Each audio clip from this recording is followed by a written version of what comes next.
ஆக்சுவலாக மானியா அவர்கள் வந்து ரீசெண்ட் டைமில் ஒரு இன்டர்வியூ கொடுத்துருந்தாங்க. அந்த இன்டர்வியூவில் அவங்க என்ன சொல்லியிருந்தாங்கன்னா, ஒரு ராங் நபர் கிட்ட இருந்து ஃபோன் வந்திருந்தது அவங்களுக்கு. என்னவா வந்திருந்ததுன்னா, அதாவது உங்களுக்கு வந்து ஒரு படத்தில் ஹீரோயின் வாய்ப்பு தரோம், அந்த படத்தில் நீங்கள் நடிக்கிறீங்களா? ஸோ அந்த படத்தில் வந்து தனுஷ் அவர்கள் தான் ஹீரோ. ஸோ நீங்கள் வந்து அந்த படத்தில் ஹீரோயினாக நடிக்கணும்னா நீங்கள் வந்து ஹீரோ கூட ஒரு சில அட்ஜஸ்ட்மெண்ட் பண்ணணும். ஸோ அட்ஜஸ்ட்மெண்ட்டை பற்றி பேசியிருக்காங்க தனுஷ் அவர்களுடைய மேனேஜரான ஸ்ரேயாஸ் அவர்கள் அப்படின்ட்டு. ஸோ ராங்கான ஒரு கருத்தை வந்து மானியா அவர்கள் கிட்ட வந்து சொல்லியிருக்காங்க.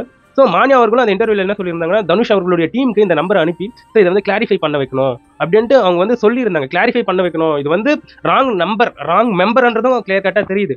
ஸோ அவங்க வந்து இது வந்து கிராஸ் வெரிஃபை பண்ணணும் அப்படின்ட்டு இது போன்ற விஷயங்கள் பேசியது ஒரு சிலர் மடைமாற்றம் செஞ்சு, தனுஷ் அவர்கள் பாத்தீங்களா இப்படி ஒரு அட்ஜஸ்ட்மெண்ட் கேட்டிருக்காரு இந்த நடிகை கிட்ட அப்படின்ட்டு அவர் மேல வந்து ஏகப்பட்ட அவதூறுகள் வந்து இப்ப பரப்பப்பட்டு வந்துகிட்டு இருக்கு. தயவு செஞ்சு நம்பிடாதீங்க.